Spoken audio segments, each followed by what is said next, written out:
Avant de commencer cet épisode, je vous invite à vous inscrire dès maintenant au prochain Café Live, donc le numéro 4, qui aura lieu le mardi 13 décembre de 9h à 10h et qui aura pour thématique les clés pour gagner en référencement naturel sur les moteurs de recherche. Alors si ce sujet vous intéresse, inscrivez-vous dès maintenant sur mon site yenbui.fr/live-mensuel. Hello à tous, ici Yenbui et vous êtes sur un nouvel épisode du podcast Cultiver la croissance digitale de votre business. Avec ce podcast, j'aide les hébergeurs touristiques, à savoir des loueurs de maisons d'hôtes, de gîtes, d'hébergements insolites, d'hôtels, mais aussi des loueurs particuliers qui souhaitent développer leur business de location saisonnière. Chaque semaine, je vous livre des conseils faciles à mettre en action au travers d'épisodes de podcast au format court, que vous pouvez aussi retrouver sur mon blog yenbui.fr en version écrite. J'invite aussi des experts en interview sur le podcast, qui viennent partager leur expertise dans des domaines variés comme le marketing, la communication, le revenu management, l'influence, et aussi des partages d'expériences d'autres hébergeurs touristiques qui nous racontent leur stratégie de lancement de location saisonnière. Dans l'épisode du jour, nous allons voir comment concevoir votre site web d'hébergement touristique avec un guide pas à pas. Ce sujet fait partie du plan d'action 10 étapes clés pour booster votre location saisonnière, déjà disponible gratuitement sur mon site dans la rubrique bonus. Entrons maintenant dans le vif du sujet et découvrons pas à pas comment créer votre propre site web touristique. Pour commencer, créer un site internet pour sa location saisonnière comprend à la fois la conception technique, la conception rédactionnelle, les visuels d'illustration, à savoir les photos et les vidéos, et les techniques de référencement naturel, un sujet qui sera pour ma part, abordé dans un prochain épisode plus en détail. Abordons la première partie qui concerne la conception technique. La première question à se poser, c'est est-ce que vous souhaitez faire votre site web vous-même ou souhaitez-vous le faire sous-traiter ? Pour répondre à cette première question, il convient de vous demander de combien de temps est-ce que vous disposez pour ce projet de création de site internet, de votre capacité mais surtout de votre envie de le réaliser par vous-même, parce que ça va vous demander dans tous les cas une réelle implication dans ce projet de conception de site web. Et enfin, une autre question à se demander, c'est de quel budget est-ce que vous disposez pour ce projet pour pouvoir l'amener jusqu'à la mise en ligne. Dès lors, vous avez déjà 3 possibilités qui s'offrent à vous. Vous pouvez donc décider de faire votre site web vous-même, ou alors de vous faire aider partiellement. Et là, dans ce cas-là, vous pouvez par exemple faire appel à un outil de Channel Manager qui propose une fonctionnalité de création de site web. Là, je pense par exemple à des plateformes de Channel Manager comme Eloa, Amenities ou encore Logify. Et enfin, vous avez la possibilité de confier l'intégralité de la conception de votre site web à une agence ou un freelance qui s'occupera essentiellement de la partie technique. Dans le cas où vous souhaiteriez réaliser vous-même votre propre site web, je vous invite à le réaliser avec un outil de type WordPress qui, honnêtement, va vous permettre d'avoir une prise en main assez intuitive, assez rapide et de pouvoir vraiment avoir la totale maîtrise, en tout cas, de votre site web et qui sera de manière optimisée pour votre référencement naturel. Il existe actuellement énormément de formations, mais aussi de tutos en ligne, notamment sur YouTube, pour apprendre à concevoir votre site web de A à Z. Là, l'intérêt de cet épisode, c'est surtout d'apprendre à le concevoir d'une manière structurelle, c'est-à-dire qu'on va voir ensemble ensuite comment naviguer sur le site, quelles sont les différentes rubriques, comment le concevoir, et non pas rentrer dans le tuto pas à pas de la réalisation d'un site sous WordPress. Ça fera plutôt l'objet d'une formation spécifique plus tard. Quand je parle de conception d'un site internet, je parle essentiellement de la réflexion sur la navigation au cœur de votre site. C'est vraiment la partie la plus importante quand on met en place un cahier des charges pour la création de son site web, c'est de savoir exactement comment est-ce qu'on veut le structurer, comment est-ce qu'on veut naviguer au travers de son site. Donc que l'on décide de créer soi-même son site web ou de le confier à un tiers, il est vraiment indispensable de passer cette étape et de réfléchir en amont à la navigation de votre site. Attention, première alerte, on a souvent tendance à vouloir mettre en avant plein d'appels à la réservation partout sur son site parce qu'on souhaite convertir et générer des réservations en direct. C'est effectivement le but de votre site web, mais il y a d'autres manières de procéder qui sont un peu moins peut-être intrusives. La réflexion en amont d'une bonne navigation sur son site web, c'est de réfléchir avant tout en se mettant à la place de votre futur voyageur et surtout de son parcours de visite au sein de votre site. C'est comment est-ce qu'il va naviguer et surtout comment est-ce que vous voulez l'amener pas à pas vers une page de réservation. Si l'on reprend les bases d'un parcours de visite d'un voyageur, quand il prépare son séjour, les recherches sont souvent des questions telles que faire avec des enfants à telle destination, ou encore location, studio ou chalet avec terrasse à telle destination, etc. Vous l'aurez donc compris, une des portes d'entrée de votre site web, grâce au référencement naturel, ce sont ces fameuses pages de contenu qui proposent des expériences à découvrir sur votre territoire et qui aussi vont répondre à des questionnements qu'ont vos futurs voyageurs. Bien préparer la navigation de son site, c'est d'abord de se demander comment bien répondre à la recherche de son voyageur idéal, c'est-à-dire comment on va pouvoir l'accompagner dans sa phase de recherche. Et là, pour vous aider, je vous ramène à l'épisode 23 qui concerne la maîtrise des 7 étapes du parcours client. En résumé ici pour la conception du site internet, il y a 3 étapes clés à ne pas négliger. La première étape du parcours client, c'est bien évidemment déjà de choisir la destination de son prochain séjour. Une fois qu'on a choisi la destination, déjà parce qu'on a creusé au travers de recherches sur les moteurs de recherche, on va se poser ensuite la question que faire sur place. On va essayer d'identifier toutes les activités que l'on va pouvoir réaliser pour vérifier si elles correspondent à nos envies, à nos objectifs et aussi si elles peuvent correspondre aux membres aux personnes qui participent au séjour. S'il s'agit d'une famille, s'il s'agit d'amis, etc. S'il s'agit de personnes âgées, on vérifie et on valide si toutes les activités peuvent intégrer l'ensemble des participants au voyage. Troisième étape, bien évidemment, une fois qu'on a choisi la destination, qu'on a validé toutes les activités qui pouvaient être faites sur place et qui nous correspondent, bien évidemment, on va donc chercher où se loger. Avec ces 3 principales étapes, vous venez déjà d'identifier le sens de la navigation idéale sur votre site internet. Vous venez en fait déjà de concevoir votre menu principal sous une forme d'entonnoir, c'est-à-dire qu'on passe de la partie présentation de la destination aux activités et enfin à l'hébergement. Cela va par exemple se traduire directement dans un menu principal avec une première catégorie, un premier onglet qui serait découvrir la région, ensuite que faire sur place et ensuite découvrir notre logement, notre chalet, notre gîte, etc. À partir de là, la conception rédactionnelle va permettre finalement de réfléchir à la stratégie de contenu qu'on va mettre en place pour son site web. Comme je viens de vous l'expliquer, vous allez par exemple démarrer avec des contenus sur la découverte de votre destination.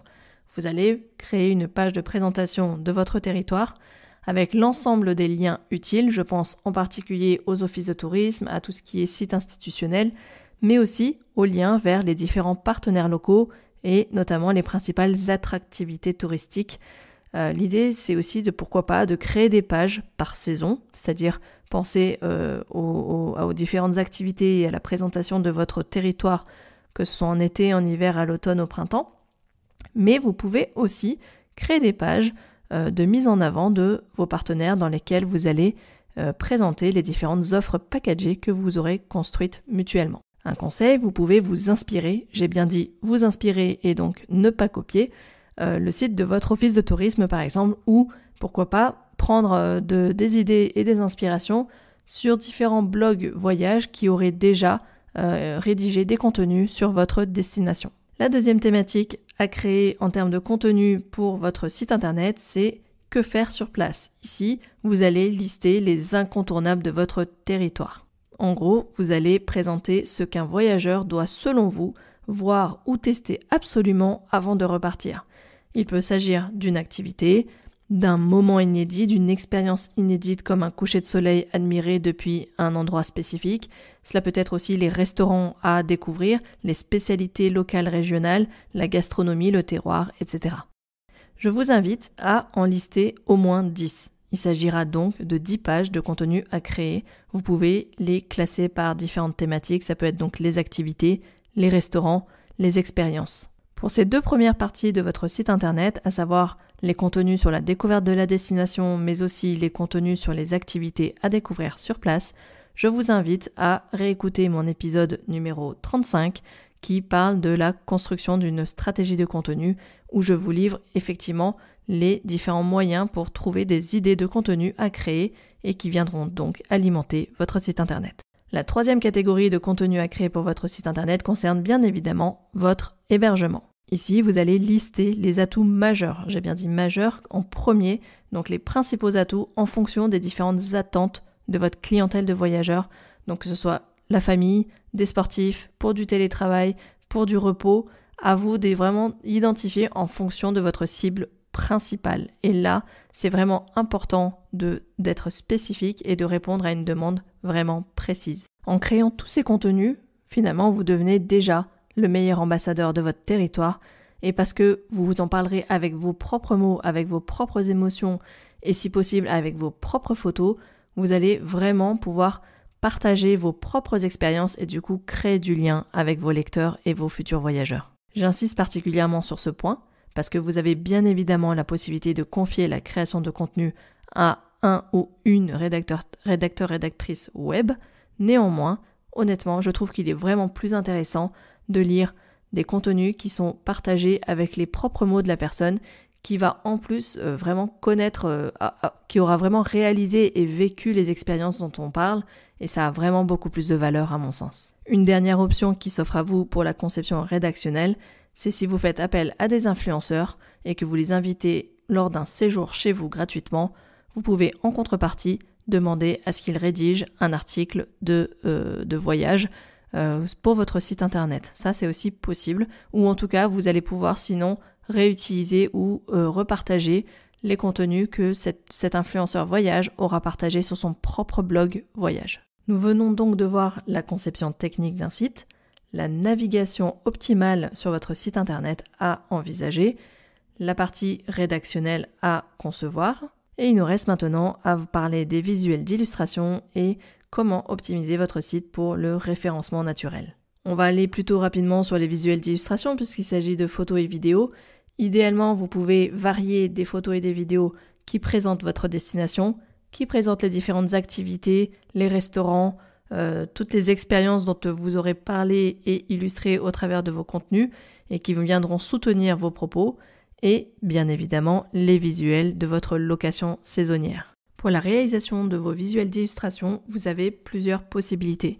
Vous pouvez bien évidemment confier la réalisation de photos à un professionnel, à un photographe professionnel, mais vous pouvez aussi les réaliser vous-même. Vous pouvez par exemple faire le choix de vous former à la photographie, que ce soit la photographie de décoration d'intérieur, mais aussi pourquoi pas la photographie de paysage pour pouvoir illustrer plus régulièrement des photos de votre territoire, des photos de vos prestataires d'activités, etc. Vous pouvez aussi décider de réaliser vous-même tout simplement vos photos avec votre smartphone du moment qu'il propose des photos de qualité. Je vous invite à réécouter l'épisode numéro 12 du podcast qui s'intitule « Comment réaliser soi-même un shooting photo de sa location saisonnière » où j'aborde notamment des astuces photos pour réaliser un shooting photo avec son smartphone. On aborde maintenant de manière assez évasive, on va dire, l'optimisation de votre site pour le référencement naturel, parce que je ne peux pas traiter de ce sujet en détail maintenant dans cet épisode, ce n'est pas le sujet complet, mais il fera vraiment l'objet d'un épisode dédié ultérieurement. Quand on parle d'optimisation de votre site internet, on parle de deux choses. On parle de l'optimisation d'un point de vue technique, c'est-à-dire qu'on va analyser la qualité, la rapidité de vitesse de chargement de votre page web, du poids des images et des vidéos. Là, je vous invite d'ailleurs à privilégier vraiment des images de faible poids et des vidéos que vous allez préférer embarquer depuis des plateformes comme YouTube ou Vimeo par exemple. Pensez toujours à limiter le poids de vos illustrations et si elles peuvent être intégrées depuis d'autres plateformes, c'est toujours mieux. Ça allégera toujours la vitesse de chargement de votre page. Ensuite, on parle souvent d'optimisation des contenus pour le SEO, donc pour le référencement naturel, SEO, donc SEO. En anglais, ça veut dire Search Engine Optimization, donc ça veut dire l'optimisation des résultats sur les moteurs de recherche. Voici maintenant quelques astuces pour optimiser vos contenus pour le référencement naturel. Pensez toujours à optimiser le titre de toutes vos pages de votre site web. Il y a une règle qui est très simple, une page de votre site doit traiter un mot-clé principal. C'est-à-dire qu'on doit retrouver ce mot-clé à plusieurs endroits au sein de votre page et c'est ainsi que le moteur de recherche va valider que cette page traite bien de ce mot-clé principal. Et ce mot-clé principal que vous avez choisi pour chacune des pages du site, on va le retrouver à divers endroits, notamment dans l'URL de votre page web, c'est-à-dire que votre site peut avoir différentes adresses web spécifiques, une par page en particulier que l'on peut personnaliser. Et là, je vous invite donc à personnaliser l'URL de vos pages avec le fameux mot-clé principal qui décrit très bien le contenu de cette page qui vient d'être créée. Chaque page doit ensuite être optimisée, notamment en ce qui concerne, on va dire, la fiche d'identité de la page, ce qu'on appelle en fait des balises méta. C'est-à-dire qu'une page, les moteurs de recherche viennent analyser 3 balises principales, à savoir la balise titre, dont on vient d'évoquer en première astuce, la balise description, donc en une phrase, qu'est-ce qu'on va trouver sur cette page, et l'URL. Comme je viens de vous le dire, ce sont ces 3 éléments qui s'affichent d'ailleurs sur les moteurs de recherche quand on voit apparaître les différents résultats. On voit un titre, une URL et une courte description. Concernant la mise en page de vos contenus, au sein de toutes vos pages web, pensez à hiérarchiser vos contenus avec des titres. Et des titres en les hiérarchisant de manière optimisée, c'est-à-dire avec un premier titre qui sera en H1, comme on dit en code web, en H2, en H3, en respectant bien donc titre 1, titre 2, titre 3. Ça, c'est vraiment important. Il suffit de baliser le parcours pour le robot du moteur de recherche. Un dernier point qui est vraiment important, c'est de travailler votre stratégie des liens, ce qu'on appelle les backlinks, des liens entrants. Vous devez à la fois faire des liens sortants, des liens internes aussi, c'est-à-dire pour faciliter le parcours de visite et inciter votre visiteur à rester sur votre site, vous allez d'une part l'envoyer sur les autres pages de votre site avec des liens internes, mais vous allez aussi l'envoyer vers des liens externes, vers d'autres sites qui sont, on va dire, de meilleure autorité, d'une meilleure notoriété, et là vous lui proposez en fait d'améliorer encore son expérience.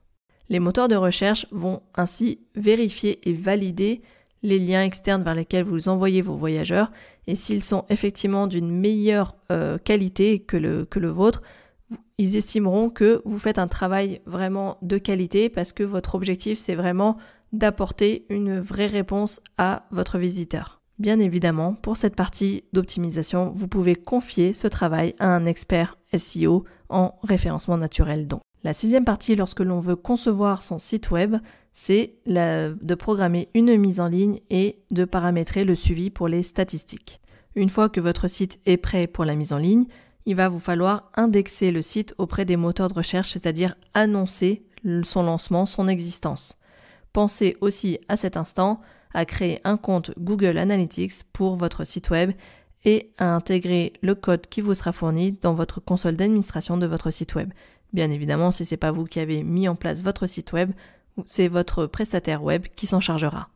7e et dernière étape lorsqu'on programme la conception de son site internet, qu'on réfléchit en tout cas en amont à la conception de son site web, c'est la promotion du site web. Et là, c'est vraiment important parce que souvent, on oublie cette étape, c'est-à-dire qu'on a mis en site son ligne et on se contente juste finalement de l'annoncer comme ça sur les réseaux sociaux, alors qu'il y a bien d'autres moyens aussi d'annoncer la création de votre site web.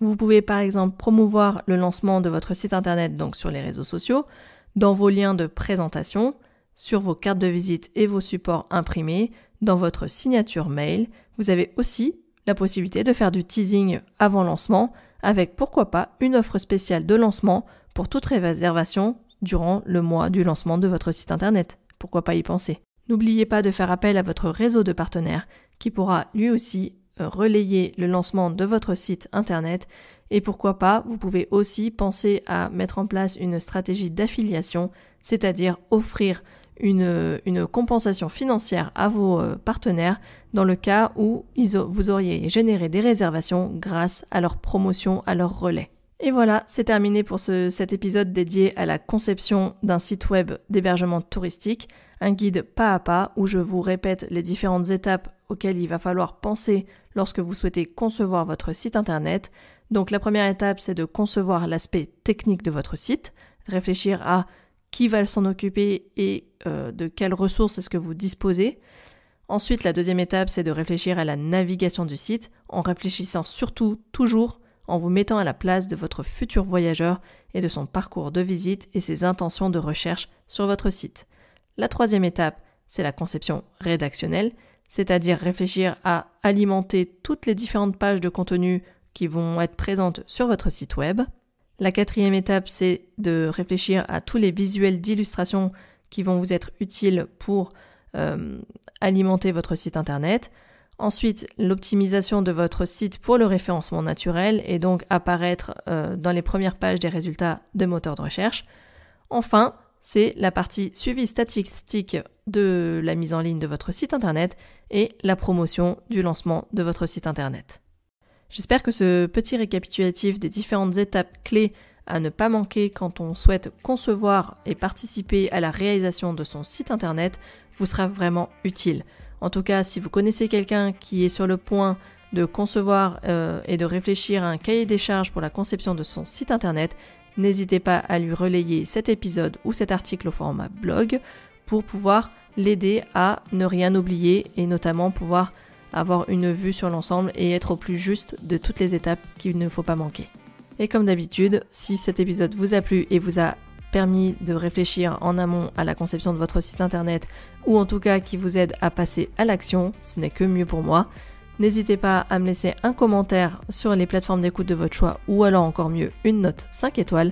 Moi ça m'aide vraiment et ça me booste pour continuer à vous livrer chaque semaine de nouveaux conseils faciles à mettre en action. D'ici là, je vous dis à la semaine prochaine pour un nouvel épisode. Portez-vous bien et je vous dis à très vite. Ciao ciao!